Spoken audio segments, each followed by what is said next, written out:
Hi there, my name is Kevin Cummings, and I'm a senior researcher for early learning at the Office of Innovation, Alignment, and Accountability. In this two-part video series, I will be providing an overview of the OIAA report Using Data in DCYF to Advance Racial Equity, otherwise known as the OIAA Equity Report. This report outlines OIAA's role in helping DCYF promote equity among the populations we serve. Before I jump into the content of this report, I should first provide a little context. One way to frame this report is to look at the legislation which led to the creation of DCYF, House Bill 1661. This legislation explicitly called out OIAA's role in facilitating efforts to promote equity across agency programs and services, and that we do this through a commitment to better data collection, development of meaningful metrics, accurate reporting, in-depth inquiry, and feedback and accountability metrics.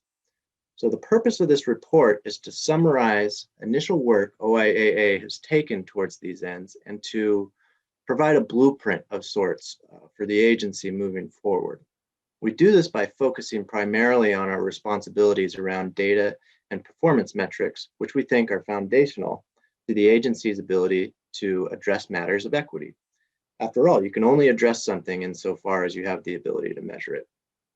I should also mention that this report focuses on race and ethnicity as one iteration of equity, recognizing that equity concerns a range of differences between us having to do with gender, disability, status, sexual orientation, and so forth.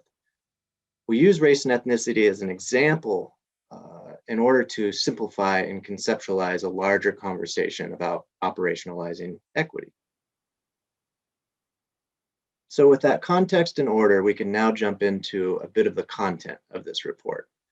This report can be broadly divided into two sections, which I'll be discussing separately in this two-part video series. Video 1 outlines OIAA's efforts to establish a standard approach towards defining, collecting, reporting, and analyzing racial and ethnic categories.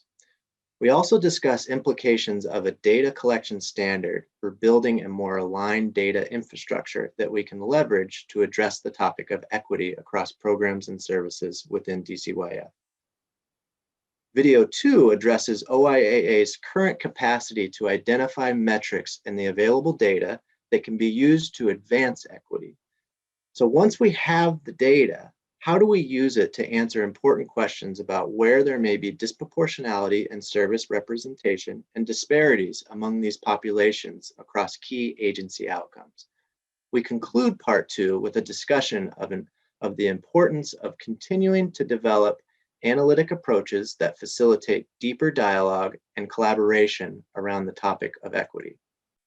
As I mentioned earlier, this video overview is divided into two sections. The first, the one you are listening to now, will address part 1 of this report. The second video will address part 2 of this report. So let's dive in, shall we? Part 1, building a common understanding of race and ethnicity data. The goal of part 1 is to outline a list of key considerations around race and ethnicity data, and then to help establish a common language for the agency around these points. So you can see we've narrowed these considerations down to the following. As a starting point, what is the intended use of race and ethnicity data? Are we as an agency on the same page about why we collect this information in the first place? Next, we focus on a series of key decisions about where exactly race and ethnicity data comes from. How is race and ethnicity being defined? How is this information being collected? How is it being reported? And how aligned and coordinated are we as an agency in the way we go about these processes? So let's dig into this first point here about the intended uses of race and ethnicity data. Why do we collect this information in the first place? To what end? In this report, we try to establish that it is not to stack groups against one another so we can see who is doing best and who is doing worse. Rather, it's to account for the fact that certain groups of children face headwinds in life for reasons having to do with their race or ethnicity, while other children might experience tailwinds for reasons having to do with their race or ethnicity. Ultimately, we want to improve delivery of health, education, and social services for the populations that need them most. And race and ethnicity data is really important in that effort in trying to characterize the populations we serve. So why do we collect race and ethnicity data across DCYF? It's for these reasons: to describe the populations served as a potential risk indicator for compromised resilience, health, and education outcomes, to improve the delivery of health, education, and social services, to allow for the comparative evaluation of outcomes by race and ethnicity, and to demonstrate accountability to funders, policymakers, and the public in terms of the agency's mandate to advance racial equity. With a common understanding of why we use race and ethnicity data, we can move to establishing a common approach to how we use race and ethnicity data. And we can break this down into 4 key questions. The first involves data classification. When a program seeks to collect race and ethnicity information about individuals, what are the broad categories and or more detailed subcategories that these individuals are being selected from?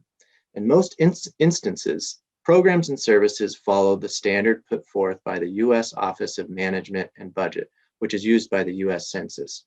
This standard classifies race into 6 race and ethnic categories, as well as subcategories of each. It allows an individual to identify multiple races at once and specifies that individuals who are Hispanic may be of any race in addition to that. Once decisions are made around the classification of race and ethnic data, we have to think about how this information is being collected. So we might start by asking, who is responding to the question?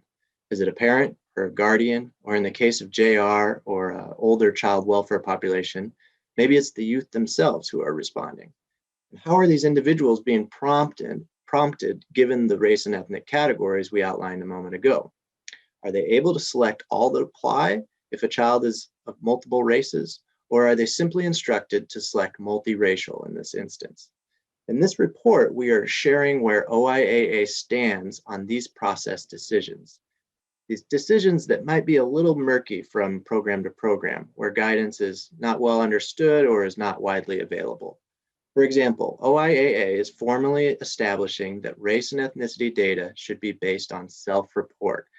And when self-report is not available, we should set up data collection systems so that the program staff can enter unknown instead of the alternative, which might be for the program staff to guess or draw upon another data system.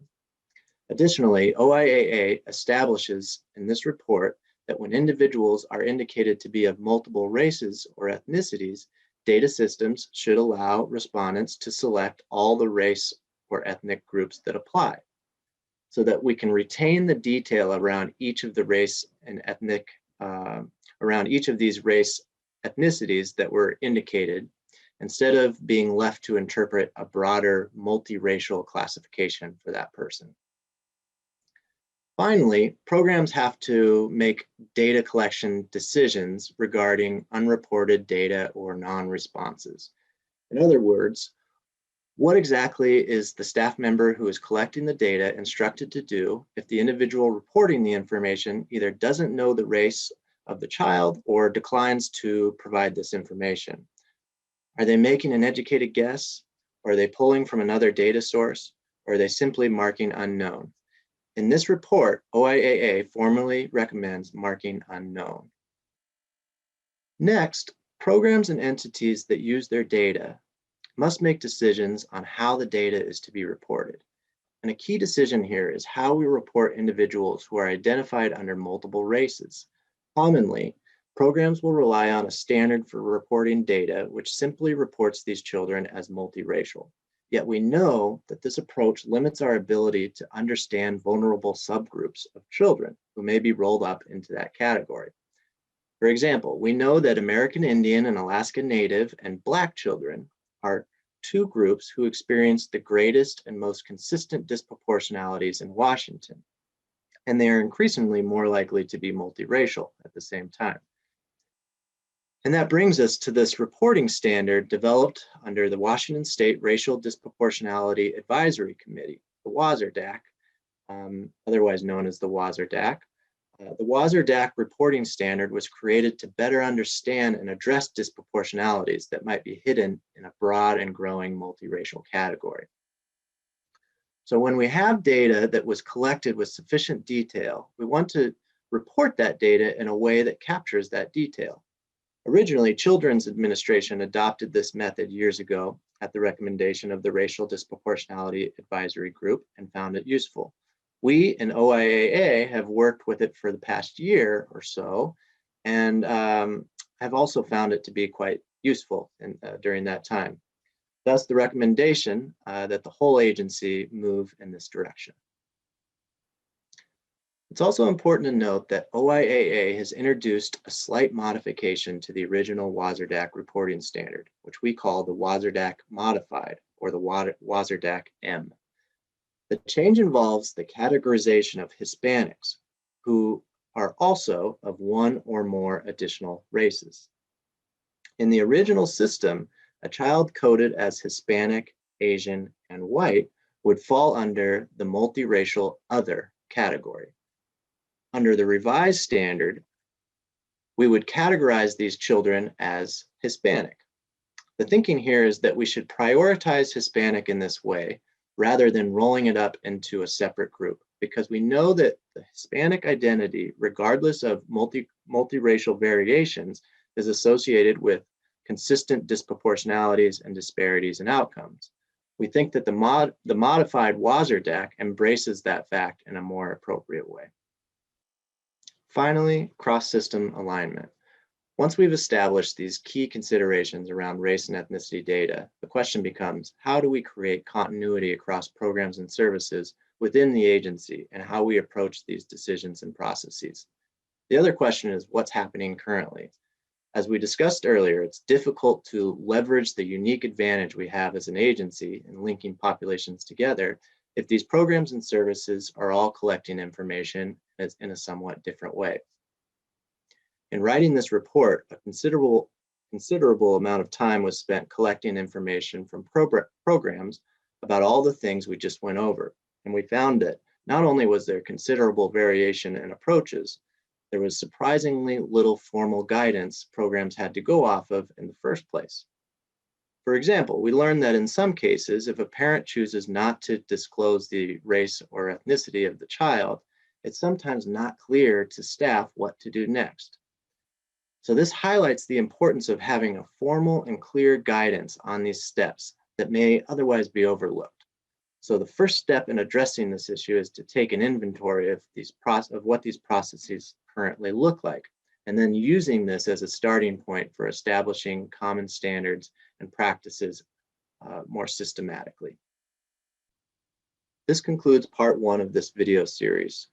For more information about anything covered in this video, please see the full report, Using Data in DCYF to Advance Racial Equity, at dcyf.wa.gov/find-reports.